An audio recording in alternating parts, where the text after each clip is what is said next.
Good evening. Thank you so much for being here. It's just great to see so many people. It's been obviously a long time since we've been able to do things like this, and so we just very much appreciate your presence. My name is Dale Soden.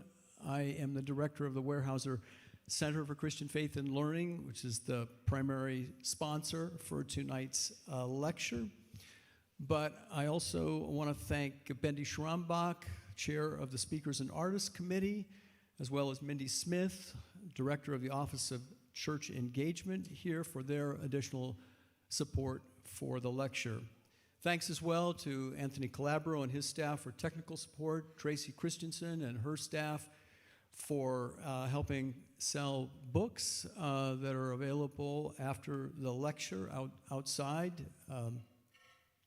So we're grateful for that. And then finally, Kim Dawson, who works with me in the Weyerhaeuser Center, who helped make many of tonight's arrangements. I have two announcements for specifically for the students, and that is that if you are here and need or want to sign up for extra credit for your course, this is always complicated, but I would go out unless your professors have told you a specific process for doing so. If they haven't, go out there, look for a sheet, or just put a sheet with your name and the course on it. I will collect those and make sure your professors get those. So we want to facilitate that as much as possible. And then lastly, in regard to students, at the conclusion of the lecture, Dr. Tisby, we're going to have him go out and sign as many books as he wants to sign or can sign. So we're not going to have people kind of come down here and often as we do mingle and talk to him, but a group of students has specifically requested that they let everyone who wants to come down at the end of the lecture, and they'll start facilitating a kind of feedback or processing the lecture itself, which is, to me, an exciting idea. We haven't really done that much over the years, and so I'm grateful for the students who volunteered to do that and who initiated that, and we'll see if we can make that work at the end. So does that make sense to everybody? Okay. Well, let me just say a little bit more about Dr. Jemar Tisby. I think it was over 3 years ago where I heard him speak at a conference on faith and history. I think it was back at Calvin College or someplace, and since then, I've really wanted him to come. I would also say that Josh Lime in the theology department has really been a strong advocate of working hard to bring Jemar to our campus. And in fact, we had Jemar scheduled for March of 2020. If you remember, March of 2020, we shut down the campus basically for COVID. And he was the first outside speaker that was a casualty of that shutdown. And that was extremely disappointing. But we are so grateful that we could finally make this work, and I know you won't be disappointed. Just a few things about Jemar. He grew up just north of Chicago, graduated from the University of Notre Dame, went on to join Teach for America, and was assigned to the Mississippi Delta Corps, where he taught 6th grade at a public charter school. Later went on to be the principal. He thought he was going to only be there for 2 years. That is where he has continued to reside, on the Arkansas side of the Mississippi. A powerful experience. And if some of you have heard him tell his story throughout the course of the day, there's so much more that could be said, should be said, that is just compelling in so many ways. So I'm doing this a great injustice. He received his undergraduate degree at the University of Notre Dame, a Master's of Divinity in the Reformed Theological Seminary in Jackson, Mississippi, and even in spite of writing 2 books and doing incredible amount of work in all sorts of areas, he finished his PhD at the University of Mississippi in history just recently. So let's congratulate him for that milestone.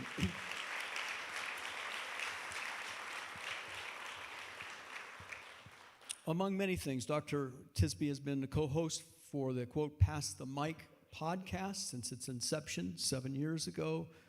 His writing has been featured in the Washington Post, The Atlantic, the New York Times.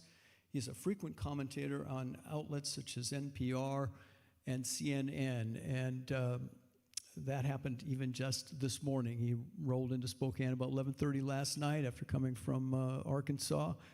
At 4:30, he was being interviewed live by CNN this morning. I don't know if anybody had a chance to catch that, but in any event, what that suggests is how many people are interested in what Dr. Tisby has to say about a great many subjects. And so, again, we feel blessed and fortunate to have him. He is the president of the Witness, a Black Christian collective. He is the author of the New York Times bestselling book, The Color of Compromise, The Truth About the Church's Complicity in Racism, and his latest book, which is also available for sale, How to Fight Racism, Courageous Christianity, The Journey Toward Racial Justice, is the title of tonight's talk. So please join me in welcoming Dr. Jemar Tisby.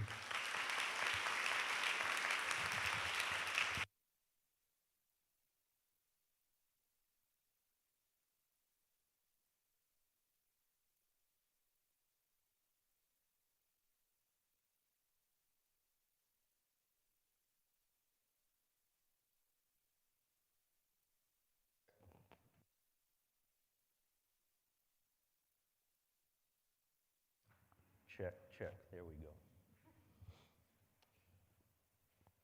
One of the joys of studying history is that you find role models. No one's perfect. But there are individuals whose example proves not only instructive, but inspiring. What I look for are people who have demonstrated a stalwart commitment to their values and their ethics, even in the face of great opposition. Oftentimes that is folks who are involved in racial justice advocacy. These are my historical heroes, if you will. And one of my biggest historical heroes is a woman named Fannie Lou Hamer. I first learned about Fannie Lou Hamer when I moved to the Mississippi Delta on the Arkansas side, but she too spent her life in the Delta. She was born in 1917. She was the 20th of 20 children. She was born in what I call the oppression trifecta. She was poor, she was black, and she was a woman. She started out picking cotton by the age of 6 years old. She had to stop her formal education in 6th grade. She got married to another sharecropper, and as an adult, continued sharecropping just like her parents, and her great-grandparents had been Her grandparents had been enslaved before that. She might have lived and died in anonymity were it not for one fateful night. In 1962, she went to William Chapel AME in Ruleville, Mississippi, for a voting rights meeting. And at that meeting, they told her about the importance of black people and voting. And the action step at the end, they asked for volunteers who would be willing to go and register to vote. Now understand, in Mississippi in 1962, if you were poor, if you were black, if you were a woman, you did not go to register to vote. But according to her own recollection, she says, once they asked that, I raised my hand as high as it could go. And she went and registered to vote. So at the tender age of 44 years old, Fannie Lou Hamer became a lifelong civil rights activist, spent the rest of her life working for racial justice. She ran for elected office several times, lost each time, but made a statement each time. She started a cooperative farm for poor people, not just poor black people, but black and white people. But hers is not altogether a happy ending. In 1963, she was unjustly incarcerated and tortured in a rural Mississippi jail. She suffered lifelong injuries as a result of that. Her adopted daughter died from complications due to malnutrition and poor health care. The reason why she had to adopt and not have her own children is that she was subjected to an involuntary hysterectomy. And she died nearly broke from complications from cancer and the chronic injuries sustained from her beating. Why do I tell you about Fannie Lou Hamer? Because she bequeathed to us a legacy of liberation. Close to her death, she said, "You've got to fight. Every step of the way, you've got to fight." And she was talking to her friend Mac, and she said, "Mac, we ain't free yet. The kids need to know their mission." If Fannie Lou Hamer was here today speaking to a group of university students, I think she would say much the same thing. We ain't free yet. Young people, college students, you need to know your mission. And understand that on that mission, you got to fight every step of the way. And that's how we get a book like How to Fight Racism. I'm going to say something that's awfully bold of a historian because we talk about the past. I'm going to talk about the present. From every indication that I can see, we are living in the civil rights movement of our generation. And I mean that. So the same way we now look back on the movement of the 1950s and 60s, we will one day look back on the movement of the 2010s and 2020s.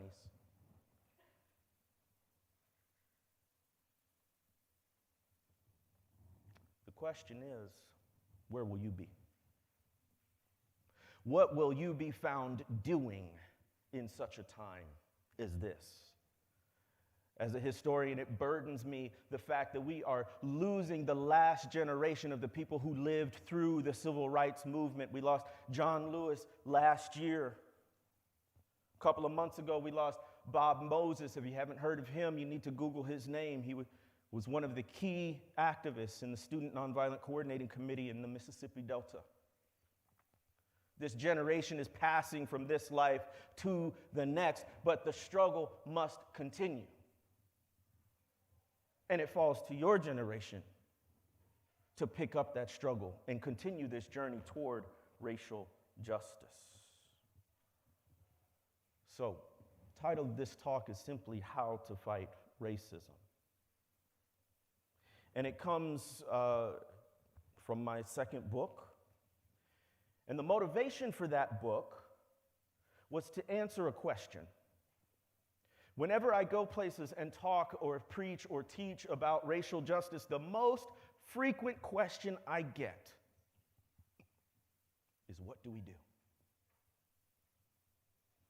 What do we do? And I like that question because you know what's behind that question is a couple of things. Number one, these are folks who recognize that racism is a persistent problem in the present and not just an issue of the past. There are a lot of people who think racism is over and we shouldn't talk about it anymore.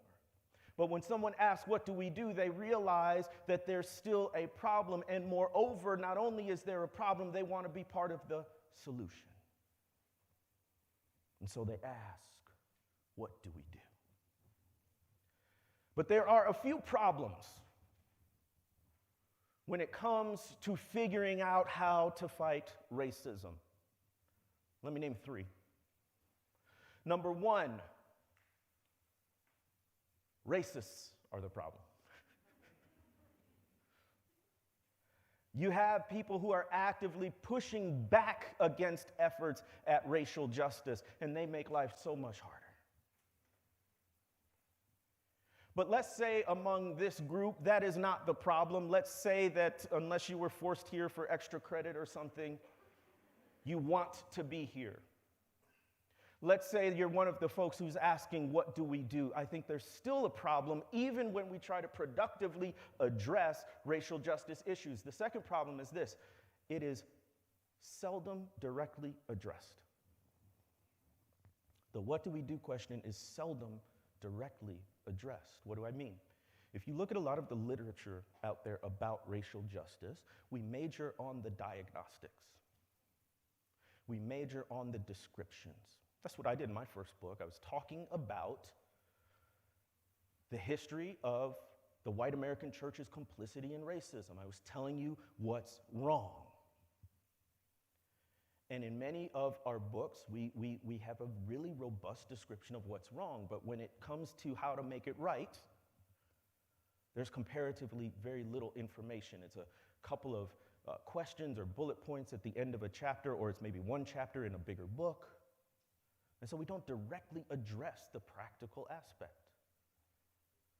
The third problem is this: that even when we do address the practical, in my view, it's not very helpful. Not because the suggestions aren't helpful, but because it's hard to remember and to put into practice. In my first career, I was a 6th grade science and social studies teacher. I was never a very good teacher, but I did get really good at one thing, and that was knowing when something that I was saying was going in one ear and out the other.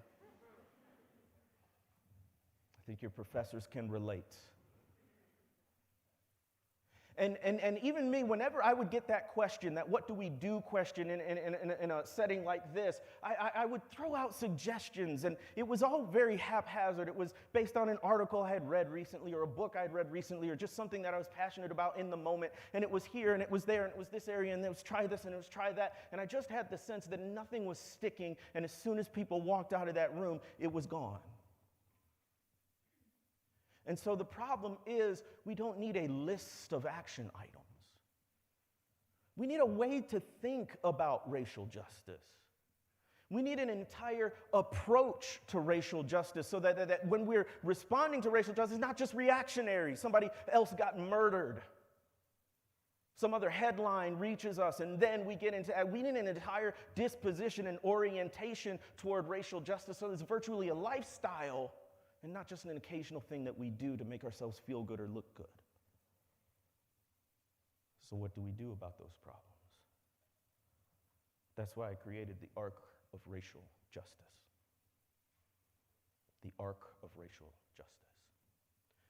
It's an acronym that stands for awareness, relationships, commitment. Awareness, relationships, commitment. The reason why I think this is important is because it gives us a way to think about racial justice holistically. So I actually don't think the most important part of my book, How to Fight Racism, are the specific suggestions I give. I think the most important contribution of this book is this framework. So if you don't remember anything else about it, remember the arc of racial justice. And what does that mean? First of all, a couple preliminaries. One, this isn't a linear thing. You don't move from awareness to relationships to commitment in some sort of orderly fashion. It's all happening at once. What you do to build your awareness may also build your commitment to anti-racist change, may also put you in relationships with people. When you're building relationships with people, you may build your awareness about certain issues, et cetera, et cetera. It's not linear, and the order doesn't even matter. You find your entry points in different ways. Secondly, it's never done. It's not like getting a degree where you can walk across a stage one day and get your awareness, relationships, commitment diploma and be finished. This is something that's ongoing and lifelong, and I'll say even for myself, I'm going through these different stages and different seasons of my life. The same will be true to you. This is why it's an entire disposition. So those preliminaries. Now, what does it mean exactly? Awareness. These are all the things that you do to increase your knowledge about how race, racism, and white supremacy function. 2020 was a momentous year in so many ways. Obviously the pandemic, but also these historic racial justice uprisings in the wake of Ahmaud Arbery, Breonna Taylor, George Floyd, and so many more. And you know what happened in 2020 is people were clamoring to build their awareness. So many people said, oh, wait a minute, racism's still a problem. I should read a book. And I'm not complaining. That's how my first book got on the New York Times bestseller list. That's fine. But that was an emphasis on awareness. It's the reading the books, it's the book clubs, it's watching documentaries, it's attending this presentation, anything you do to build your knowledge about these dynamics. And we're in the information age. Building your awareness about racism has actually never been easier in some ways. Awareness is about making sure we have the right mindset to fight racism. Relationships. I will complain a lot about what I call the evangelical racial reconciliation movement because they thought the solution to racism was simply cross-racial relationships.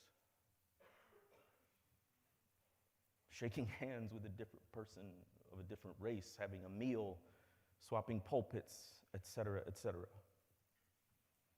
I'll get to that in a moment. But here's the thing. Especially within a Christian framework, all reconciliation is relational. All reconciliation is relational. That's why when God wanted to reconcile humanity, God didn't send a tweet, didn't send a TikTok video. God sent his son, a person, to reconcile between God and humanity and between us and one another. A lot of people want to do an end around relationships because relationships are the messy part. Relationships are the part that are the least under our control. Have you ever tried to talk to somebody with racist beliefs and ideas? Have you ever had to try to have a relationship with them? Have you ever tried to intentionally reach out beyond your social network and have friends from different backgrounds and cultures and races and ethnicities? It's hard work. And it's much easier to just do a phone bank or canvassing or whatever it might be, or reading a book. Relationships are the messy part, but they're the essential part. All reconciliation is relational, and so in the arc of racial justice, relationships is everything that we do to build relationships across the barriers that we have built between each other. Unfortunately, as good as that is, a lot of people want to stop there. A lot of people want to say, well, some of my best friends are black. By the way, you should see if your black friend agrees with that statement. Because you may be thinking, oh, we had that one conversation that one time. And your black friend is like, I don't even remember that conversation. I haven't talked to you in a year. What are you talking about? Your best friends are black. So make sure that's a mutually agreed upon designation. And the problem is that a lot of times our assumption is, well, if I'm nice to people across racial and ethnic lines, if I don't use a racial slur, if I try to be open-minded, then I'm not part of the problem. Unfortunately, all your niceness, all your heart-to-heart conversations over a cup of coffee don't do a thing in the face of the fact that the U.S. has 5% of the world's population and 25% of its incarcerated people. Doesn't do a thing about the fact that black women die in maternity-related deaths at 3 times the rate of white women. Doesn't do anything about the fact that voting rights are still under attack. And so here comes the commitment. The commitment to anti-racist action, not just in awareness, not just in relationships, but on the law, policy, and institutional level. That you can't just stop at having friends who are different than you in background. You actually have to work to change how we relate to one another in society, which is governed by laws and rules and policies. So there has to be that commitment as well. You can think of these as sort of the head, heart, hands. So the head is the awareness.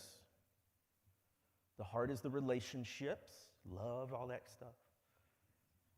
And the hands, doing the work, is the commitment. Awareness, relationships, commitment, head, heart, hands. Now, since it's a how to fight racism, we want to talk about some practical stuff. I want you to leave with some ideas. But again, the value isn't necessarily the ideas that I will present to you. It's that framework that will allow you to think about, well, what am I doing to build my awareness right now? How am I intentionally building relationships and relational networks that cross divides? And how am I committing myself to changing the laws and the policies, even at my very institution, that could result in a more racially equitable society? That's the framework that you need to carry with you. And the rest is just to spark your ideas. Walter Brueggemann talks about the prophetic imagination. I want you to have a prophetic imagination and come up with way better ideas than I could. So let's dig into the first part. Awareness. We should never underestimate the power of awareness building. If you think about Fannie Lou Hamer, her life changed one night because she was made aware of the fact that she could register to vote. And in simply learning that knowledge, it catalyzed her to action. It was after a talk one day, a couple of years ago now. This older white gentleman and his sister came up. And it's just, you never know what to expect. So I was sort of bracing myself, because that's typically, if people don't like what you say, that's when they tell you. They wait till after and then come up to you privately and then they let you have it. So I was kind of, okay, what's this going to be? I was trying to be polite. His sister actually introduces him, which I thought was strange because they were both full-grown adults and he could have done it himself. But the reason she introduced him is because he was already choking up with tears. And when he was finally able to get some words out, he said, I read your book, The Color of Compromise, and I have to admit that for most of my life, I've been a racist. And he said, reading that book changed me. It helped me see things differently. And with tears in his eyes, he said, I just want to thank you. Because I never knew. I never knew. When he says I never knew, it means he wasn't aware. When he says it changed me, it means that by becoming aware, he had a different perspective. Never underestimate the power of awareness building. Now, people often talk about awareness when it comes to the external world. But I don't know if it's just because I'm getting sappier as I get older or what. But now I think about awareness, first of all, in terms of self-awareness. Self-awareness. So the first practical step in building awareness is to build your self-awareness. One of the ways to do that is through mental health therapy. This was my pandemic haircut. Yes, there we go. This is my pandemic look. Did y'all do weird things with your hair in the pandemic? I cut my, and then I grew my beard out. It was great. But I've been going to therapy on and off since 2013 when I was in seminary, and they offered it for free, and I could afford it.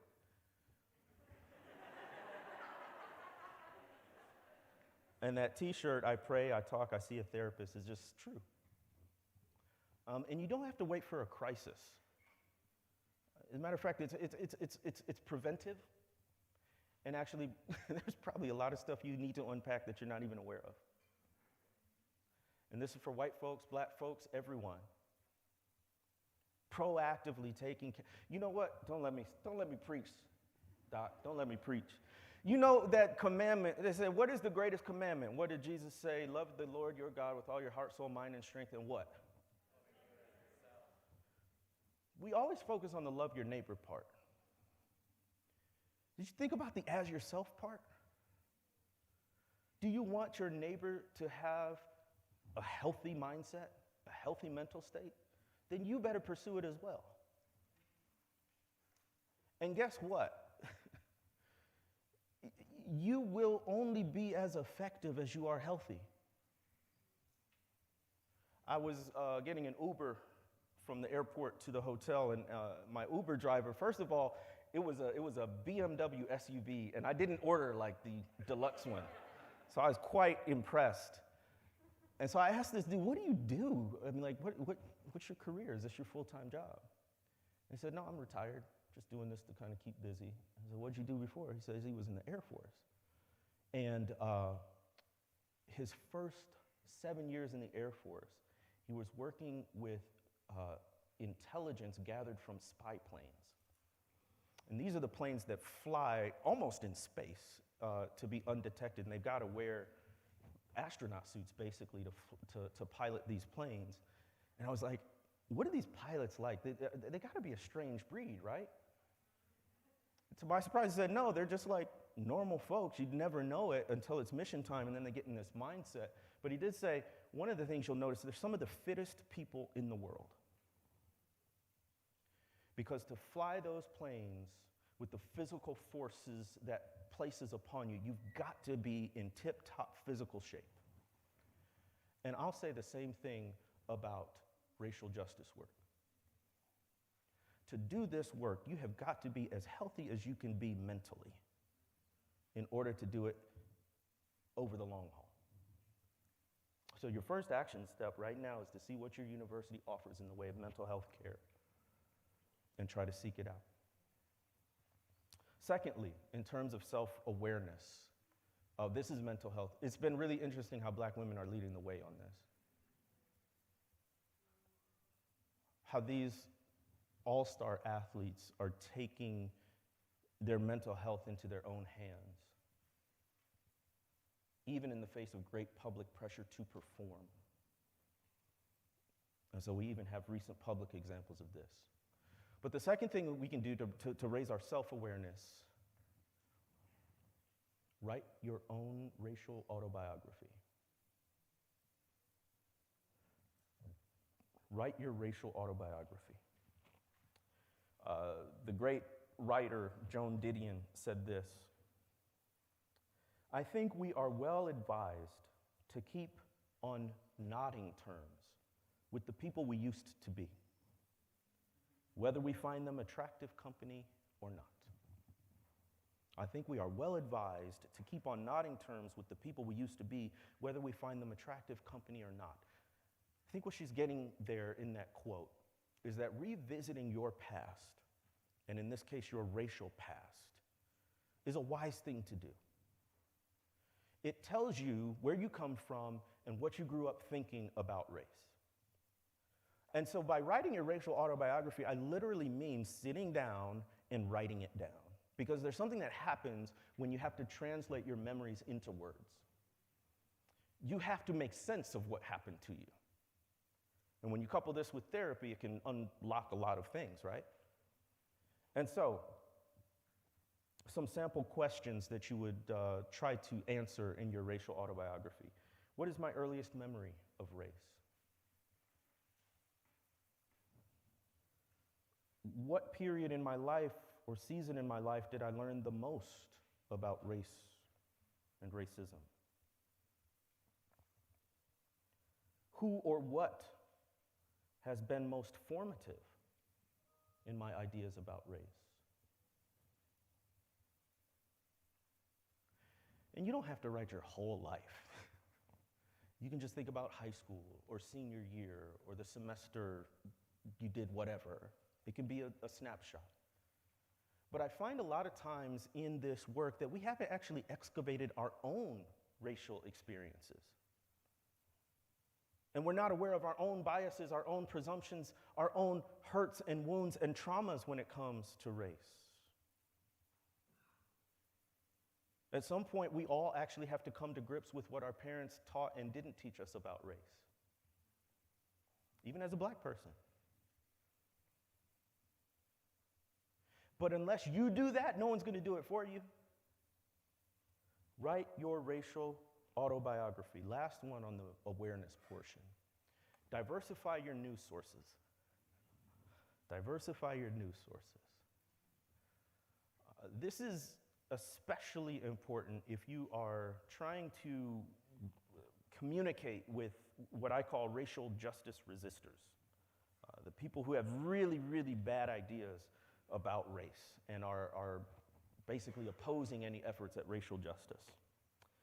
So what's interesting here, in 2014, there was a Pew Research study that showed that consistent conservatives are tightly clustered around a single news source for their information.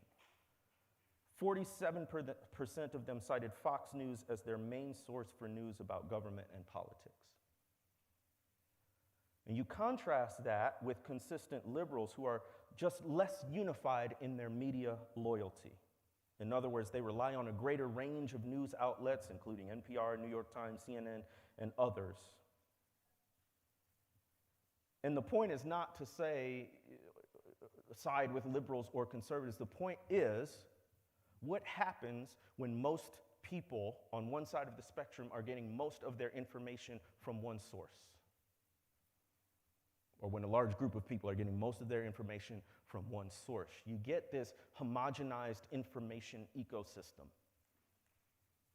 And in the case of Fox News, I would argue that's a very pernicious information ecosystem. And so one of the things that we need to do to build our awareness is making sure that we are diversifying our news sources. The other thing to notice about this, in the study, they said the extremes on both sides tend to drive the conversation. Folks on the extreme left, folks on the extreme right tend to drive the conversation in terms of what's trending on Twitter, what topics get addressed, how they get framed. And so oftentimes what we're looking at online are the extremes. And so that's just something to keep in mind as you take ownership of your own awareness. So what do we do about this, especially if you're working with racial justice resistors? CNN, certain sources, they've been labeled as fake news. And so you probably won't get traction there. But you can say stuff like the Associated Press, Reuters, the major TV networks like ABC, CBS, NBC. They'll all have opinion columns, but in terms of most of their headlines and reporting, it's more to the middle on the spectrum. And so if you can get folks who have been binging on a diet of Fox News to access some of those sources, that can maybe help pierce that information bubble. That make sense? We'll get into that a little bit. Okay, so awareness is one component of fighting racism. We're going to pause here in good classroom fashion. You're going to turn to a neighbor, maybe somebody you don't know because you want to build relationships, and tell them just one thing that you learned or that stuck out to you so far. Just take about 30 seconds to do it.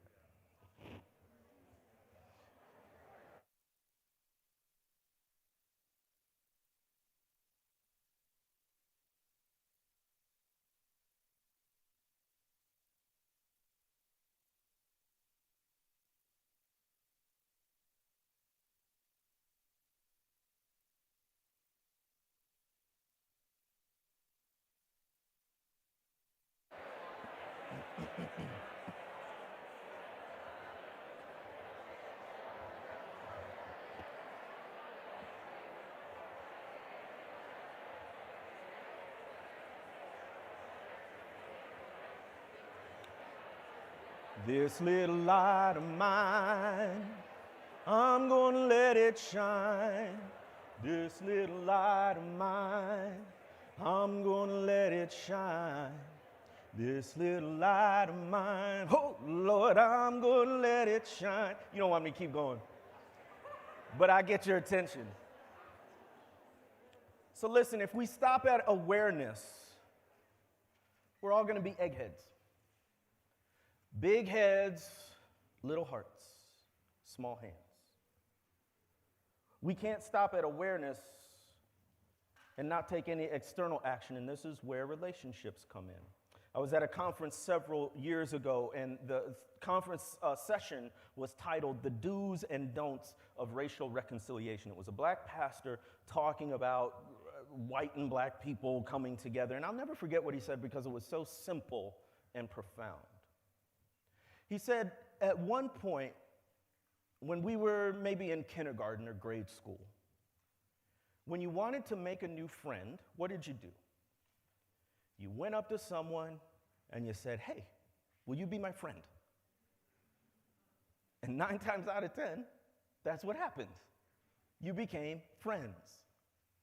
And he said, at some point we stopped doing that because it became weird.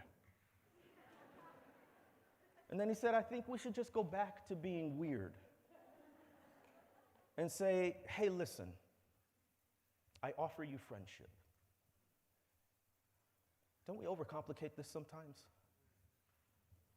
To this day, my closest white friends have been the ones who came up and said in so many words, will you be my friend? I remember when I was just starting seminary, we were in summer Greek class, and we all had this glazed look over our eyes trying to figure out this ancient language. I was the only black guy in the class. One day, one of my classmates comes up to me after class, and he says in this thick Alabama drawl, I kid you not, he sounded just like this, said, hey man, you drink beer? I was like, what is happening? I didn't know if he was asking me out on a date or just wanted to hang out or what. Whatever is cool, I just didn't know what was happening. And that's all he was doing. He said, basically, will you be my friend? We went out one night, grabbed a couple of drinks, and that was a decade and a half ago. And we're still friends now. And that's how it started. In some ways, it can be that simple, but in some ways, it's much harder. So, have you ever heard someone say, some of my best friends are black? They're probably not right. Just by the statistics. So there's an article called Some, and then a strike through, hardly any of my friends are black. And what this slide is showing is that in a 100-friend scenario, this would be the racial breakdown of people. So for white people, if, say, you had 100 friends, 91 of them would be white. 1 black. So you could say one of my best friends, 1 friend is black. 1 Latino, 1 Asian, 1 mixed race, 1 other race, and 3 friends of unknown race. Now, this is not entirely strange because we know that people of specific racial and ethnic groups tend to be around people of the same group. So even with black people, if we had 100 friends, 83 of them would be black.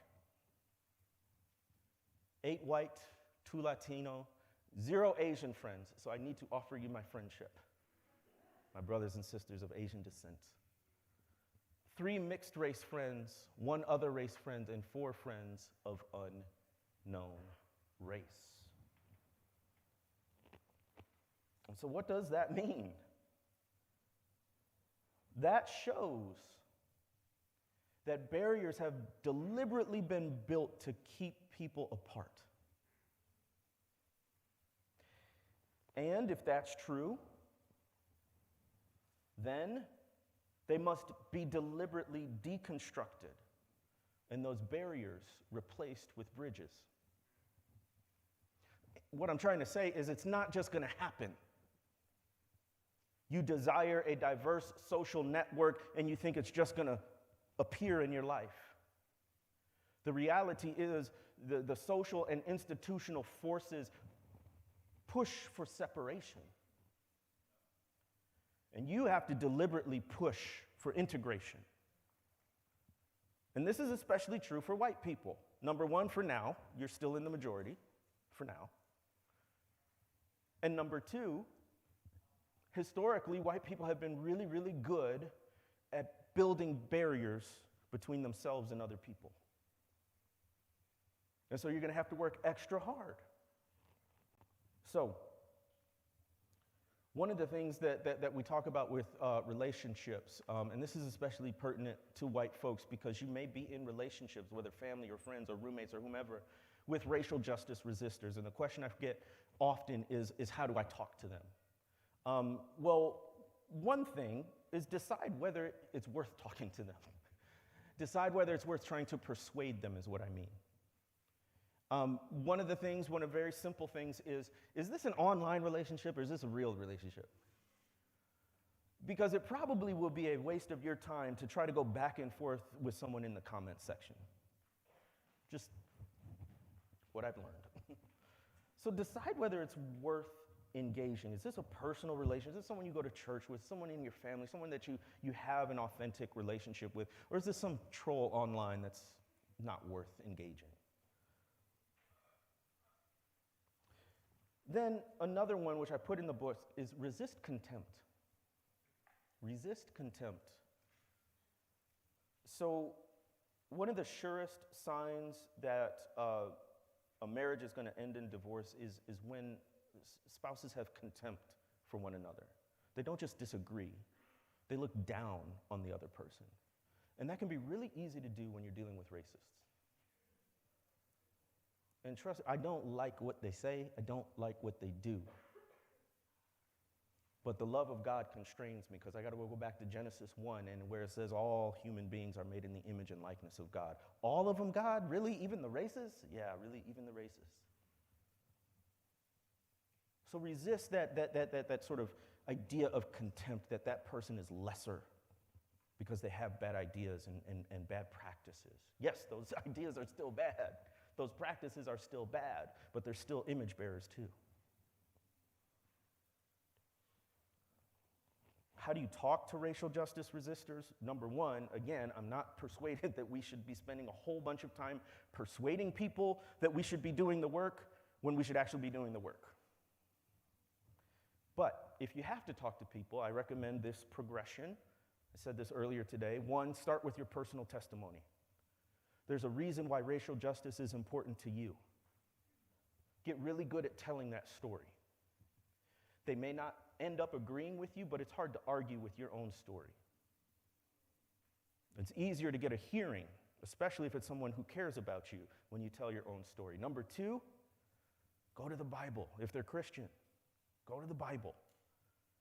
Because I am far from convinced that most people actually know what the Bible says about interacting with people from different racial and ethnic groups. And the Bible has a lot to say about it. There's a whole section in How to Fight Racism called A Brief Biblical Theology of Race. And I talk about how there's the seed starting with the image and likeness of God to the promise of salvation in Genesis 3 where the seed of the woman will crush the head of the seed of the serpent, and then how that promise of salvation goes in ever expanding waves toward Judea and Samaria and to the ends of the earth until Revelation, where you get people from every tribe and tongue and nation gathered around the throne worshiping the Lamb. The Bible has a lot to say about these issues, but I'm not convinced people know what the Bible actually says about these issues. So go to the Bible next. Then thirdly, then I think, and I'm biased, bring in history. There is a narrative power to history that is hard to replicate. I begin my first book, The Color of Compromise, with the story of the 16th Street Baptist church bombing. 4 little girls being murdered in a white supremacist terrorist attack. And even the racists had their hearts pricked by that tragic event. And there's story after story after story in our histories that we can bring out and say, see, this is why we need to do something. So, my last word on the relationships portion, I want to direct toward Black people and people of color. Because I don't want you to get the impression that you are obligated to stay in toxic relationships. You are not obligated to stay in toxic relationships. I can't tell you how many times when I was in a Christian setting, white Christians would come up to me and say, don't leave. If you leave, then we won't have anyone to teach us. If you leave, then we won't have any Black people to try to force us to get better. That's a you problem, not a me problem. And we often get guilt-tripped as Christians into staying in toxic relationships because there's the implication that if we leave a particular group or institution or congregation that we're giving up on the church, we're giving up on people, we're canceling people. We'll go to Mark chapter 6 when Jesus sends out the disciples and said, carry the gospel to the towns and villages. Tell them the good news, but if they will not receive you, kick the dust from your sandals and move on to the next town. Black people and people of color, we are in some situations where we need to kick the dust from our sandals and move on. Proverbs talks about casting pearls to swine. You're giving them pearls of wisdom born of your own hard experience, and they're trampling on them like pigs who don't know the value of a pearl. That's the Bible. It's not me. And you're not obligated to stay. Sometimes you need to leave. Sometimes you need to exit. If you want to know more about that, go to our podcast, Pass the Mic, MIC. At the top of this year, January, February, we did a campaign called the Leave Loud campaign, where we were giving our testimonies of racism in white Christian spaces and why we were leaving them. How do you know when it's time to leave? Some questions to ask yourself. Are you suffering so much emotional and mental trauma that you're having physical health problems? In one of the most acute times of racism I experienced, it was online doxing. And whenever I would go online, the little muscle underneath my left eye would start to twitch. It was this nervous trauma response, expecting more damage, expecting more harm. And we've got books on books. The Body Keeps the Score.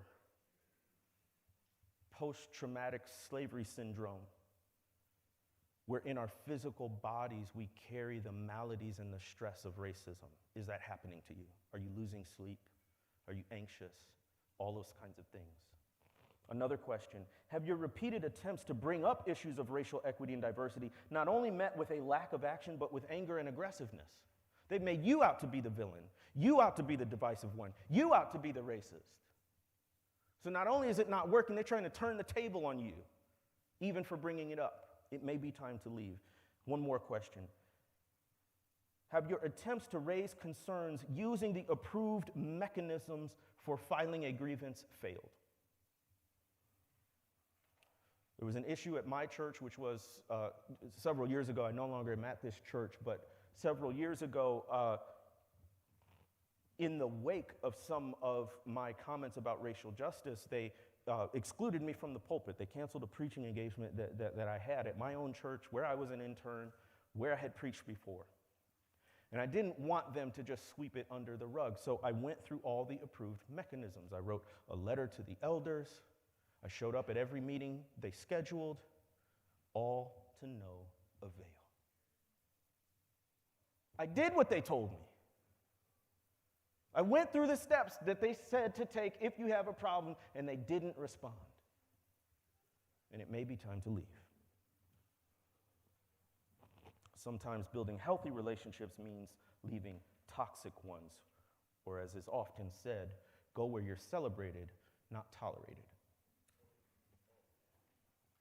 Go where you're celebrated, not tolerated. We got one more to go. This is the easy one. Just change society.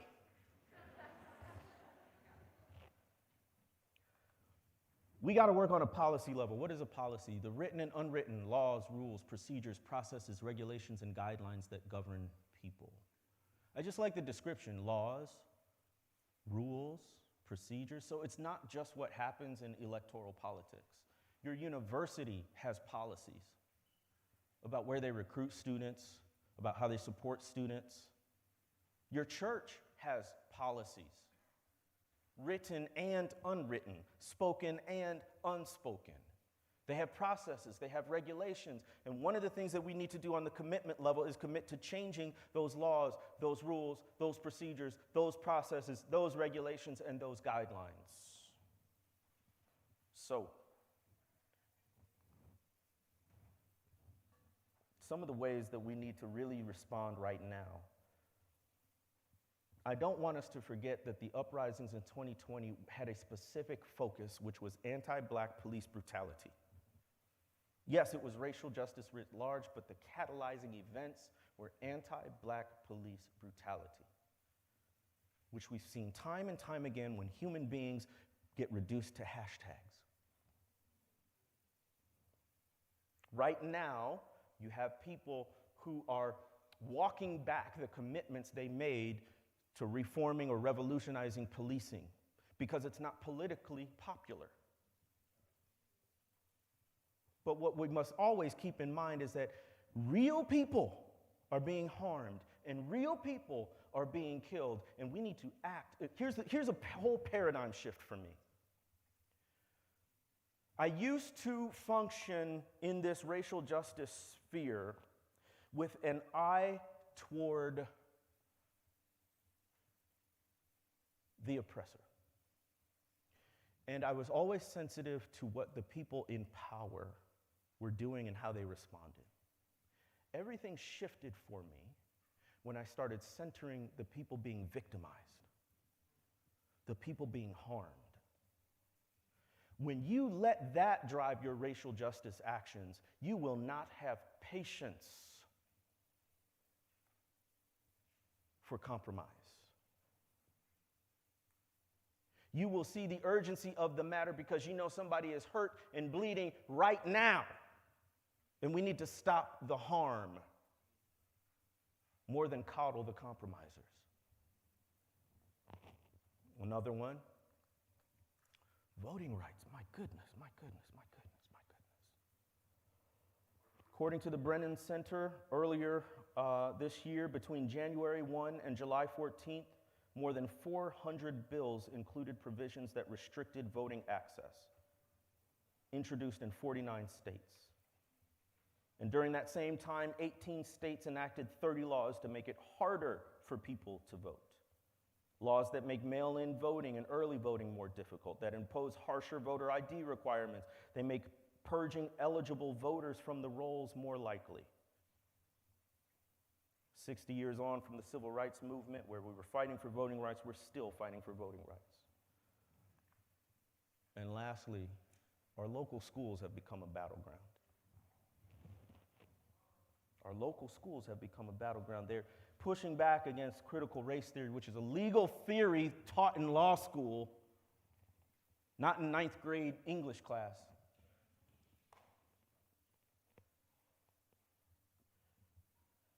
Here are some things you can do as you're looking at the local school. You can even do this with your classrooms and your school, your university, but at the local school level, some questions to ask. How and where does the curriculum specifically address Black history, Native American history, and the histories of other people of color? What training do teachers receive on culturally responsive teaching and working with racial and ethnic minority students and families? Are there written protocols and guidelines for addressing hate speech and racist incidents including cyberbullying at the school? Is it written down? What's the retention rate and tenure of racial and ethnic minority faculty and staff compared to their white peers, and on and on and on? You can hold your schools accountable. So just to recap as we close here, we highlighted some practical steps: writing your own racial autobiography, diversifying your news sources, fighting against voter suppression, all those kinds of things. But as I said in the beginning, the value of this isn't the specific action steps, it's the framework, the arc of racial justice. And did you know, make this an exercise in your class or for extra credit. Write a racial justice action plan. Write a racial justice action plan using those categories: awareness, relationships, commitment. Set a time frame, 3 months, 6 months, 1 year. What are you going to do intentionally and proactively to build your awareness? What are you going to do? What steps are you going to take to build relationships? And what are you going to commit to in terms of changing laws and policies? Without a plan, a goal is just an aspiration.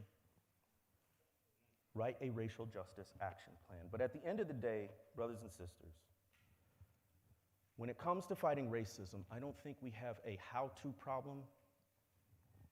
We have a want-to problem. We don't have a how-to problem, we have a want-to problem. What do I mean? If I gave you 2 minutes right now, you could come up with several action steps to take to fight racism. The problem is not figuring out what to do, it's the willingness to do it. Because it's going to be costly. As we remember the life of Fannie Lou Hamer, who put her literal physical body on the line for racial justice, who dedicated her time and her talent and her energy for the sake of other people. If it required that of her, why do we think it would require any less of us? And as she said, the work isn't done. And we need to know our mission. If we are indeed living in the civil rights movement of our day, then what do you want to be true of you when we look back on this time? Will you be one of the ones found sitting on the sidelines, complicit, compromising, and passive in the midst of the civil rights movement of our day? Or will you be among those who actively and intentionally pursue racial justice? Brothers and sisters, I'm inviting you to action. I'm inviting you to get on this journey and stay on it. A lot of people say, if I'd been alive during the civil rights movement, I would have marched, I would have protested, I would have picketed, I would have been active. Well, what you're doing right now is exactly what you would have done then.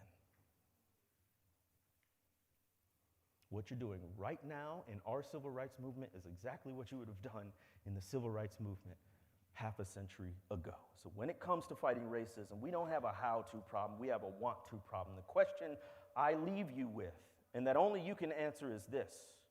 The question is not how to fight racism. The question is, will you fight racism? Thank you.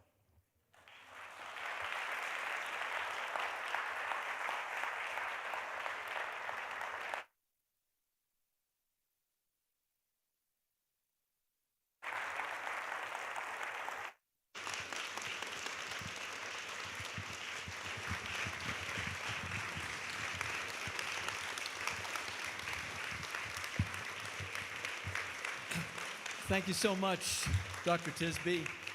We've got a few minutes for questions. My colleagues, Dr. Leal and Dr. Griffith, have microphones. So if you have a question, raise your hand, and we'll get a microphone to you as soon as we can.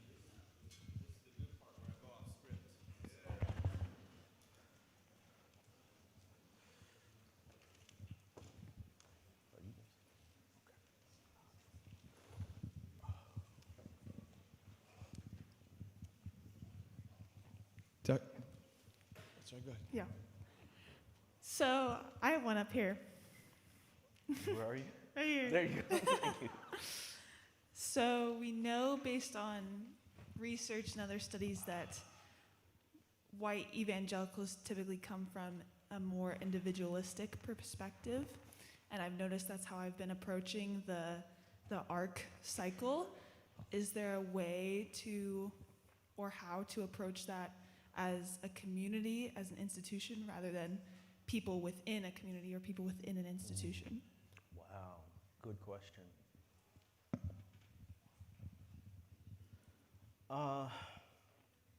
For a lot of this, I think the historic black church tradition provides a model, which is not to say, obviously, that any tradition is perfect, but it is the Christian tradition that arose distinctively in opposition to racism and white supremacy. One of the things that I say is there would be no black church without racism in the white church. There would be no black church without racism in the white church, and there's a whole book that unpacks that that's on sale out there. The reason I bring that up is if we want to look at sort of collective action, we can look at the historic black church tradition for what that looks like. So black churches were important to racial justice organizing on three levels. One, they were places of identity formation and affirmation. Identity formation and affirmation. These are places where black people could go and actually be treated like human beings. Fannie Lou Hamer, who was older than most of the people she interacted with in the racial justice movement, would be called by white people auntie, which is a derogatory designation for an elder who's not related to you at all. She said she was sick of being called auntie, and if they weren't going to call her Mrs. Hamer, then call her Fannie Lou, because she was not related to you and you didn't have the right to call her auntie. But the black church is where you got called mother and sister and brother and sir and ma'am. Identity formation and affirmation. Second level, the black church was a site, S-I-T-E, for organizing. It was a literal physical space where people could come together and strategize about racial justice collectively. And thirdly, it was a site of intellectual production. So they theologized about racial justice and what that meant to approach it from a Christian perspective. And they did so with the full idea that this was a community thing.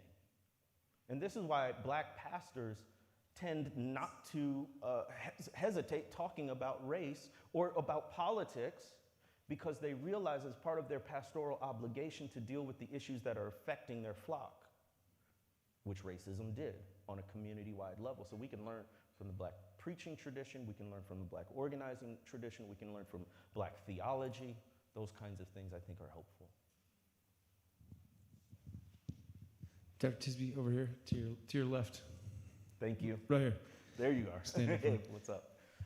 Wondering, as you were writing Color of Compromise, obviously Fannie Lou Hamer was an exemplar you found. What, as a historian, what was one example of something kind of heartbreaking that you discovered along the way, and something that was heartening as you did your work? Yeah, thank you. Heartbreaking, that whole book. It's really tragic, just overall, to look at the people who have the Word of God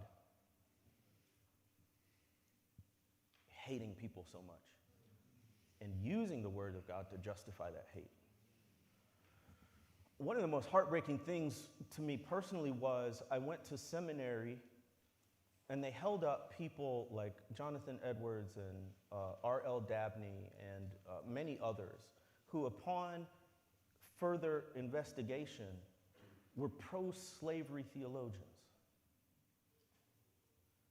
And they held up these men as exemplars of the Christian faith without any mention of the fact that they would have been perfectly comfortable owning me had I lived in their day. And so it was a tragedy historically, but also personally, because it felt like such a betrayal from my seminary professors who taught this stuff but didn't tell me the whole story. So I mean, that's an encouragement, I think, to our instructors today. We can learn from people who had egregious errors, but we need to talk about that part too. and not pretend as if they were, flawless. Encouraging is finding people like Hamer. So there's a lot of people, again, who are all imperfect, but especially in the struggle for racial justice, can be inspiration. So Ida B. Wells Barnett is an incredible person whose testimony was living in Mississippi, moved to Memphis, left Memphis because one of her very good friends was the co-owner of a grocery store that was doing well and was in competition with a white-owned grocery store not too far away. They came up with trumped-up accusations. All 3 black co-owners were killed. And in the wake of that, she wrote about it. She used her pen for activism. And her newspaper building was burned, and she was run out of town. But she never stopped telling the truth about racism. And one of the most controversial things she talked about was, in the Red Record, she talked about lynchings against black men were often predicated on the rape of white women. And she did something that was absolutely audacious in her day. And she said, if you really want to look at the crime, look at what white men are doing to black women. And you can imagine how popular that made her. And yet she continued to struggle for racial justice. And it's those kind of folks who inspire me to keep going, and who say, if they could do what they did in their time, I can do what I'm called to do in mine.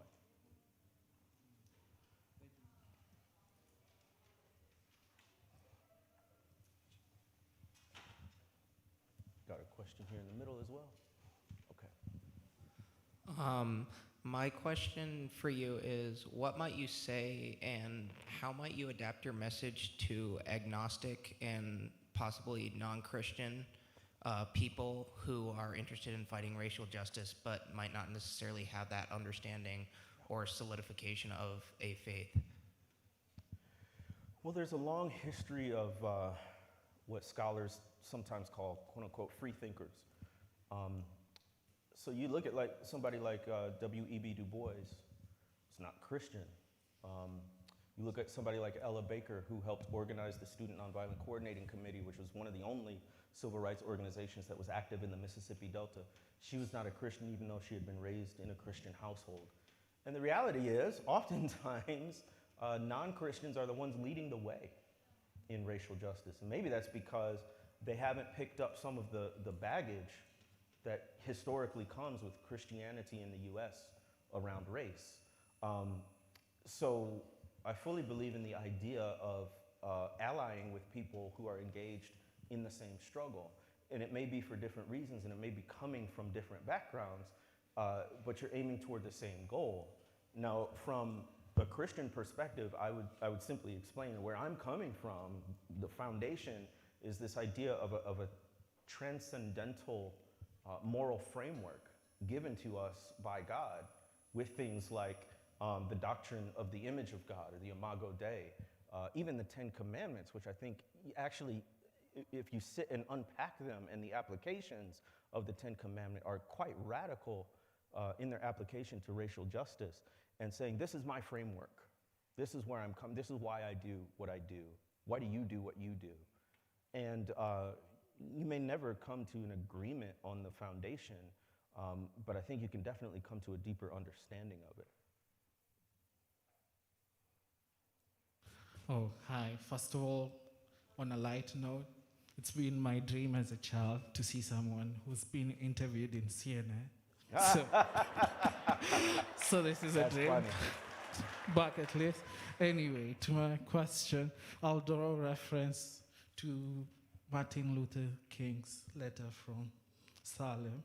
He mentions about middle-class black people, and also towards the end, he mentions how religion is becoming will become one day something that the young people will resent towards the justice and stuff. So me coming at this point right now as a Christian, also from different backgrounds, African also. I'm coming here as a new team player because for the first time in my life, I will be able to belong to a country because I was a child during the wartime.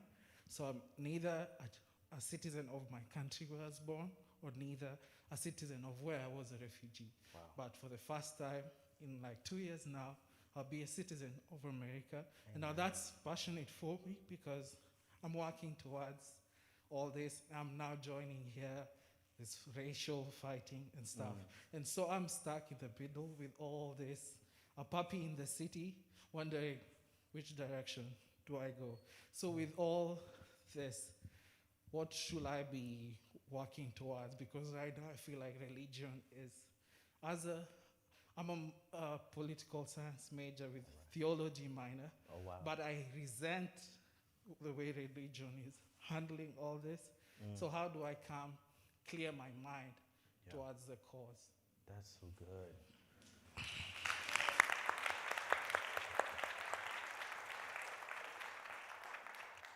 Well, first of all, we're glad you're here. Your presence blesses us. What should you be doing as you look at political science, theology, the ways those things have interacted in unhelpful ways?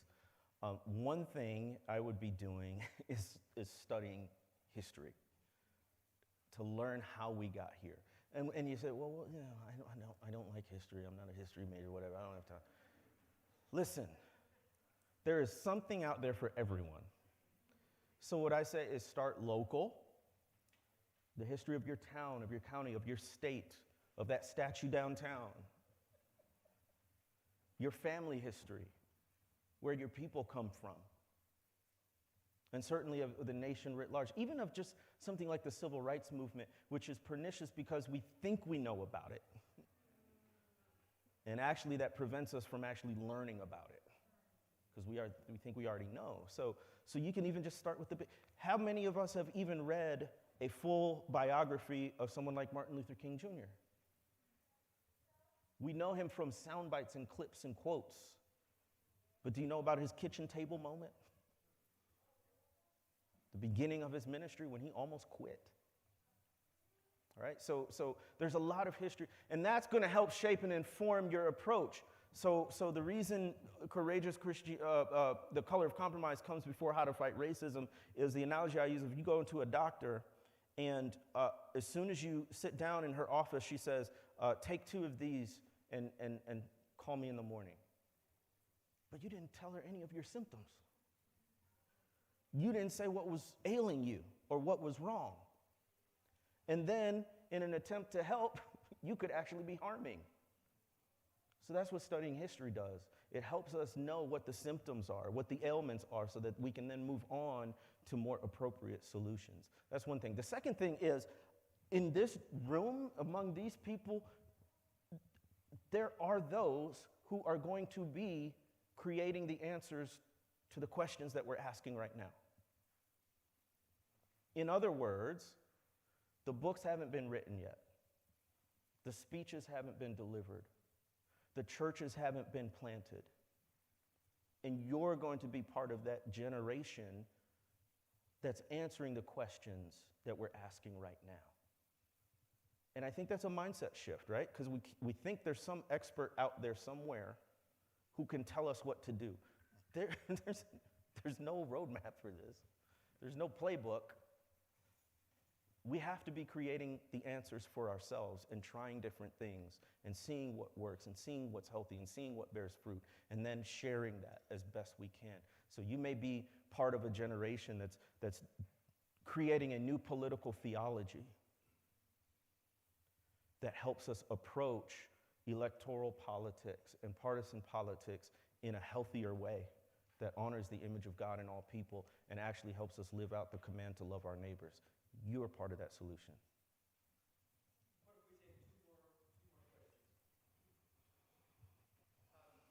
When you mentioned it, you seemed like you had a lot more to say about critical race theory. My question is, how would you address current controversy around that, and how would you recommend we address that from a Christian perspective? Thank you for that question, because I think it's urgent. Every time they say critical race theory, say white Christian nationalism. Every time they say critical race theory, say white Christian nationalism. Because the way they framed it is that critical race theory is unchristian, and critical race theory is undermining the gospel. But I've said it before and I'll keep saying it, the biggest threat to the witness of the church in the United States today is not critical race theory, it's white Christian nationalism. The biggest threat to the witness of the church in the U.S. today is not critical race theory, it's white Christian nationalism. Critical race theory, along with the 1619 Project and anything else they can throw at you, is a distraction. It's an invented problem. The real problem, meanwhile, goes largely unaddressed by the people who need to address it most, which is white Christian. It's things like the American flag in the pulpit. It is celebrating the 4th of July like a religious holiday. It is elevating the Constitution to an almost divinely inspired document. There's been, sociologists have correlated adherence to white Christian nationalism to being anti-vaccine, anti-mask, anti-immigration, and of course, anti-racial justice efforts as well. And the most insidious part of it is that white Christian nationalism is so widespread that when you call it white Christian nationalism, people just say, what are you talking about? That's just being Christian. They're so used to it that it's all they know in terms of what Christianity means. And so we actually have to teach them a non-white Christian nationalist religion, a biblical Christianity. So it's a distraction, and one of the things that we must do is inform ourselves about white Christian nationalism and the ways it shows up. One book you can start with is called Taking America Back for God. Taking America Back for God by Perry and Whitehead.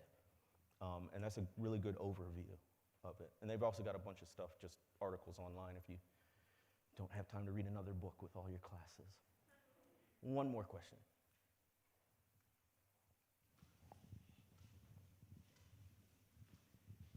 It's a race. Here we go.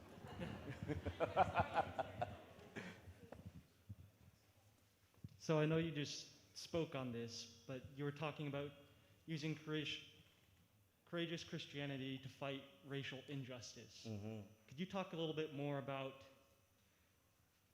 fighting racial injustice within the church? Because I feel like most of the racism I've experienced has been within the church. Yeah, same. It's kind of hard to fight it when it's within.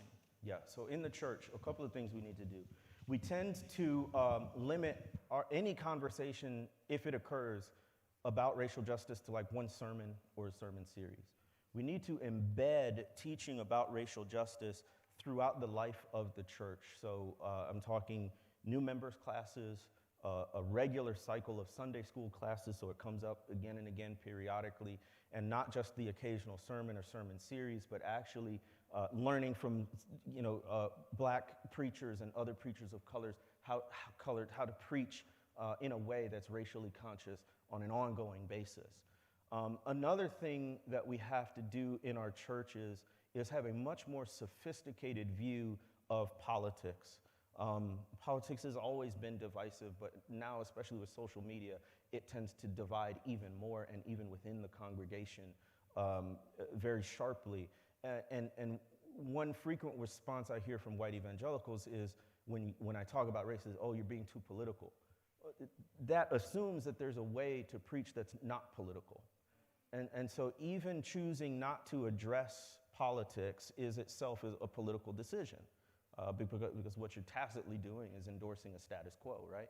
So we have to be able to talk about politics in a way that is not promulgating some sort of partisan support for a particular side necessarily. What I think, the sermon I preached just before the 2020 election was a sermon on truth. And it was a sermon on truth pointedly because you have politicians actively and openly trafficking in disinformation and misinformation. And as Christians, we ought to be committed to seeking the truth wherever it may be found, on the left or the right, with a Republican or a Democrat, right? So we got to be able to address explicitly our political climate. And then lastly, sort of along those same lines, is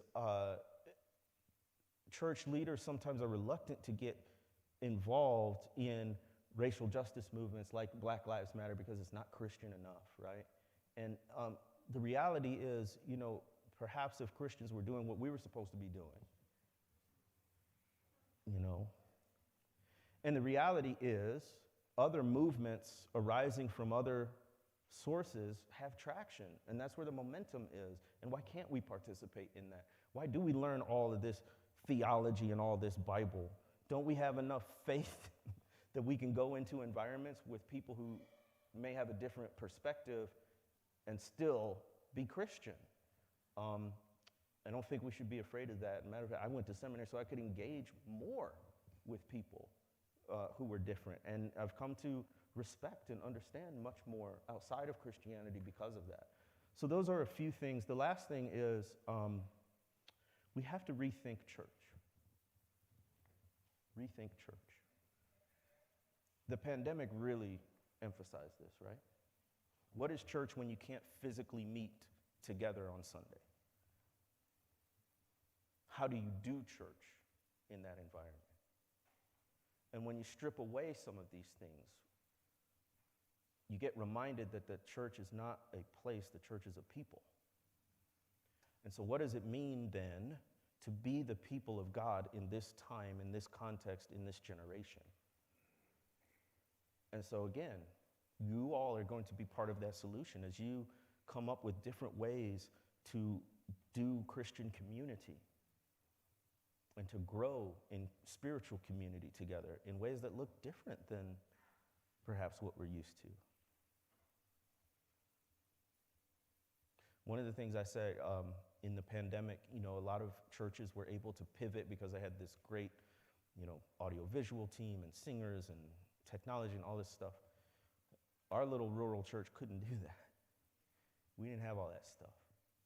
And it made me think, if every church can't do it, is it essential to what it means to be the church? If every church can't do it, is it essential to what it means to be the church? And I think we've got a lot to learn from the majority world that doesn't have as much money, that doesn't have social permission to be Christian, about what the church can look like in our day and age. So there's a lot of work to be done, and it's not going to be easy, but I'm really excited about what you all will come up with and how you're going to show us what it means to follow Christ in the 21st century. Thank y'all so much for coming out and spending time. Appreciate you. Oh.